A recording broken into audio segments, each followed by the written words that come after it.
Volume11music.com. Big Mex here. On the phone right now, Chad Nicefield from the band Wilson. Hey, how you doing? Hey, dude, how's it going?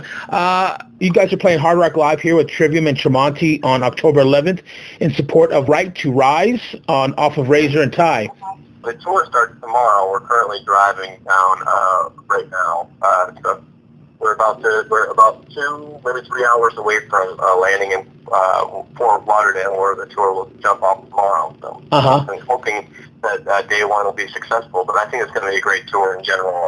Tremonti and Trivium, both incredible acts, legendary people in those bands. So we're just very blessed and excited to be a part of it. You know, it's 3 different types of rock. Trivium has that very polished metal sound. Tremonti is like a heavy metal type, traditional heavy metal, and you guys got that raw, like garage sound. Yeah, so it's definitely gonna be a great show. How does a newer band like yourselves sell records these days? Because it's really hard to sell records. I mean, is it mostly digital? Do you guys keep it? I saw that you had some vinyl on your website. How do you go about selling records? We're big fans of the tangible items still. I think there's still a market for it. Obviously, I just, for the first time ever, about 2 months ago, I searched the songs digitally on iTunes. So up until then, I had no idea how easy it actually was, which is pretty great, because you'll hear something that you like, you're like, oh, you just jump on my phone and purchase the song, and then boom, I got it, versus having to drive down to, Best Buy or whatever local record store that you're used to going to, picking up a record and waiting for that store's hours to open and blah, blah, blah. So I get the idea of how awesome it is to be able to purchase songs instantly and have them at your fingertips or steal them. But I think that the band in general, we pride ourselves on that visceral idea of being a live band, and with in hand with that is a tangible item. And I think that if you really show the people that this is something worth getting out of off their couches at home and experiencing, that they'll probably be more apt to actually hold the record in their hand. And that's our whole thing, Yeah, it's just so easy to buy it, man. I mean, not even just buy it, but just go to YouTube. And that's how I first listened to you guys, was off of YouTube. But then I bought a couple of pieces of your guys' vinyl just because I'm one of those audiophile people. So for sure, I have a basement full of it. It's pretty much been my after-bar hours doing is sitting in my basement cranking old records with my bud. Yeah, and you know what? If it gets wet, it's not ruined. There you go. You guys have this party vibe going, and it's cool. What is your most memorable Spinal Tap moment? I think actually on that cruise, there's two different times and 2 different cruises. We've been on them 3 times now, and every time it's supposed to be like an obstacle if somebody's going to make it or not. The first time we did it ever when we were boarding, when we were leaving the ship, we couldn't wake our drummer Fooey up, and we were like, honestly, for a moment, we were all scared that he might have died because he partied that hard. And we pick him up and toss him around and jostle him before he actually woke up. And he left in such a barrage that he ended up just leaving his whole entire suitcase still on the ship when we walked off. So we had to deal with the whole. That was very Spinal Tap. And then after that, we went on a motorboat cruise, and during that period of time, the cruise was sponsored by Fireball whiskey. Yeah. Ran out of booze for the first time ever, and that ship in general, for the first time ever, ran out of booze. And they had to come back to land to get more booze because people were drinking that heavily. But in particular, Fireball was sponsoring the ship, and they had tapped Wilson to put all these cameras on us and go into Cozumel and talk to the locals and kind of get footage for them and drink all this booze all day long with just random people. And they had cameras on the fucking bottles of Fireball and whatnot. And throughout that course of the day, I had already been drunk a couple days previously in a row and was nursing hangovers. But that day and the Fireball in general had kind of kicked it into overdrive. And I got really sick. So sick that I turned gray and puking liquid out of my mouth hole and my butthole, and I couldn't stand up straight. I was locked in my room, scared I was going to die.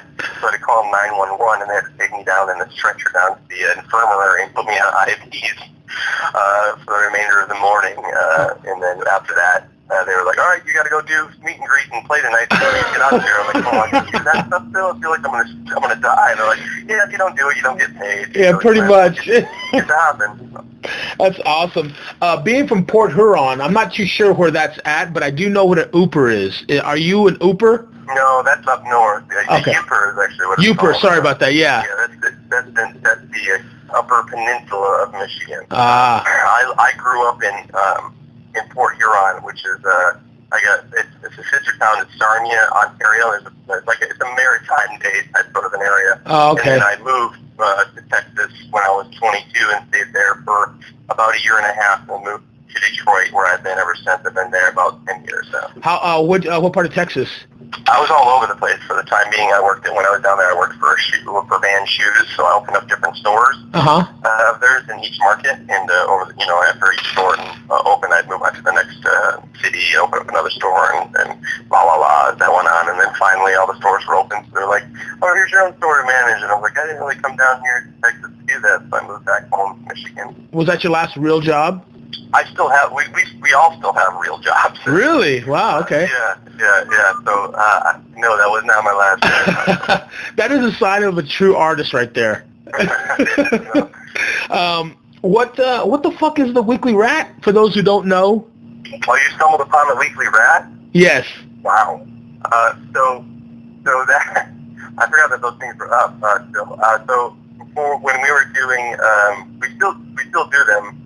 But when we were doing a promo for the first record, Fuckery, we had these like characters that we had created the artwork all about. There's like a backstory with them. John and Harry is their name, and we did these things called the Weekly Rat. One of the characters is the rat, and where we would do like different weird vocals. Yeah. That we would make up in the van while we're driving. And a lot of times, instead of listening to music, somebody will be up in the front, like, coming up with weird scenarios and then, like, playing them out for voice recording. So did you listen to Fingering? That was my favorite one. Yeah, that's a classic one. Yeah, so like, they'll come up with a story like, all right, how about these rats, this family of rats, the dad's mad at the son because he came home late and accuses him of fingering his girlfriend and then makes him let him smell his fingers to achieve satisfaction of accusations. They just kind of unravel into complete brain hole mutter, and we were putting them up online for people to digest as we were pumping up the release of the record. Yeah. We stopped doing them. I think our goal is to continue doing them at some point, but at that time we just kind of like to take a break.